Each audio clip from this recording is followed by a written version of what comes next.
Is gameplay the most important thing in a game? Yeah, of course it is. Or is it?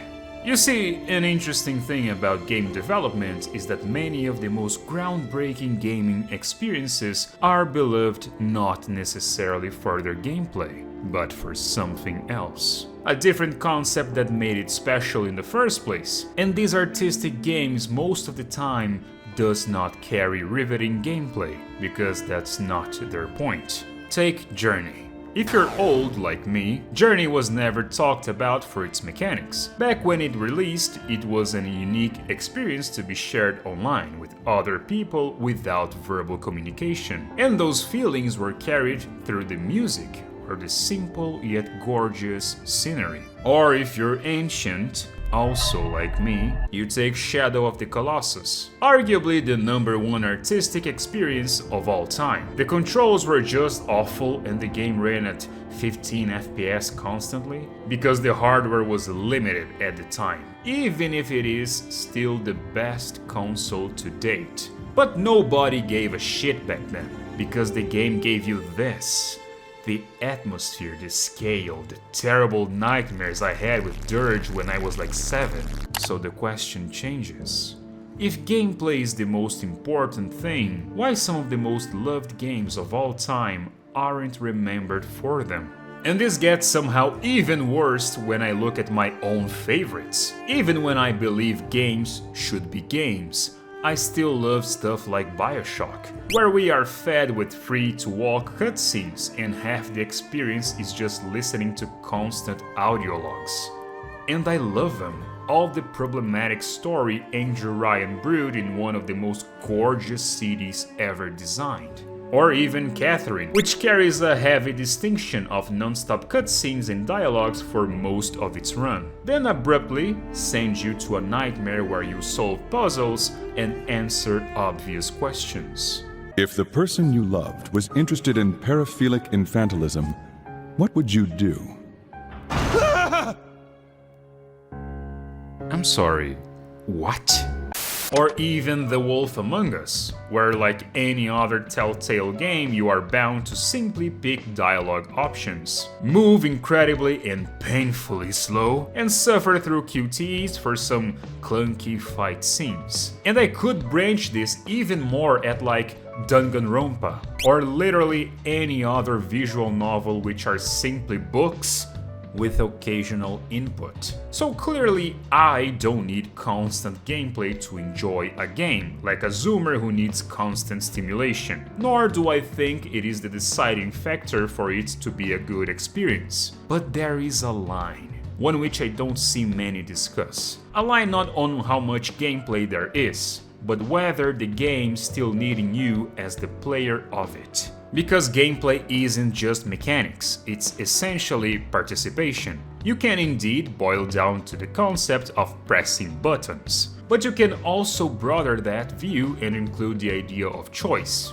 thought, interpretation, or reaction, as long as you matter. And that is what makes video games an art of their own. It's their unique aspect, not as an spectator, but as someone who conducts the story. Even when the main gist of what you're playing is the artistic spectacle, like Journey's soundtrack or Shadow of the Colossus' grandiosity, none of it works if you are not there to live it. The music of Journey doesn't hit if you are not there walking through these gorgeous monochromatic landscapes in deserts or in beautiful snow. The breakthrough of the lonely gallops with aggro until you came face to face with something so mesmerizing wouldn't hit as hard if you were not the one conducting Vander. Art is what creates emotion, but gameplay is the deciding factor. It's the maestro of this complex question. What the hell even is gameplay? Point-and-click games are still games, a dead genre at this point, but one that held a lot of relevancy back in the day due to limitation, with titles like Grim Fandango, Full Throttle, or Monkey Island. Those are adventure games where you just click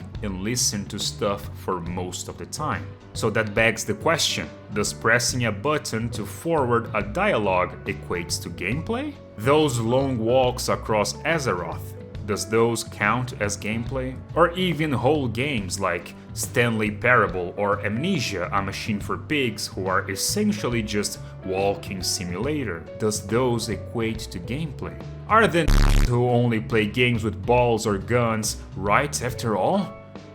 No, they aren't. They're retards. Best way to interpret this is to visualize it like a simple graph. One with all the important elements of composition. If the gameplay is weak, then everything else has to work harder to justify it. But if gameplay is strong, it can carry the entire experience. After all, that is the only thing that makes a game a game. You might love a game mostly or even fully because of music, or even the fact that you are pseudo-artsy and love it for the style, or even you are a movie slop enjoyer and simply won't tackle anything that doesn't spend over an hour of your life on just cutscenes. But all that only works well because the game needs you to be there. Gameplay isn't just what you do, it's the core reason you are there. Otherwise, that would become an album or a painting or a show. Callisto Protocol was so heavily down for hyper-realistic graphics, models and environment, as well as sound design, that the bars were high there. But the exchange of gameplay and polish was brutal. One solid element of Dead Space was that the gameplay was really good, borrowing and expanding on RE4 and making their own.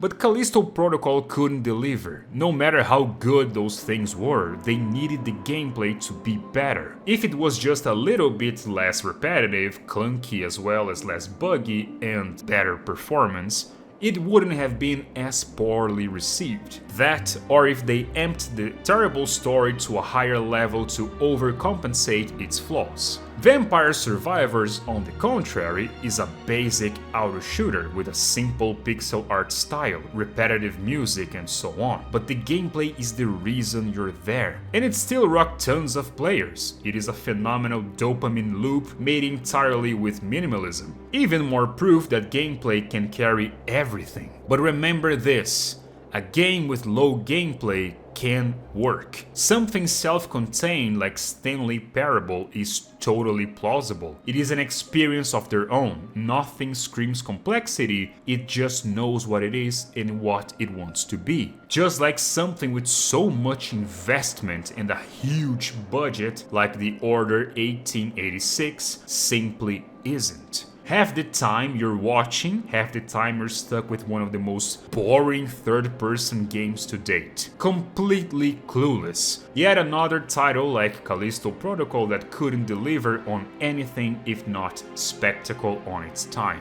So, yeah, gameplay is king. Simple as that. What a shocker. Gameplay is the deciding factor of video games for one simple reason.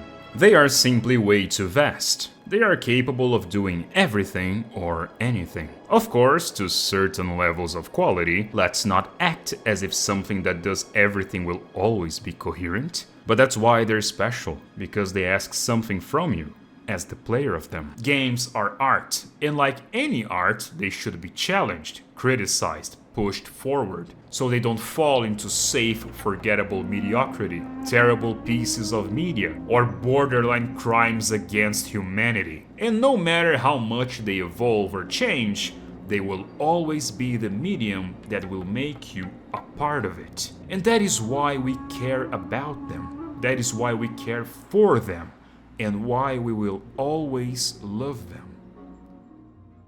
Except for Undertale, that game fucking sucks.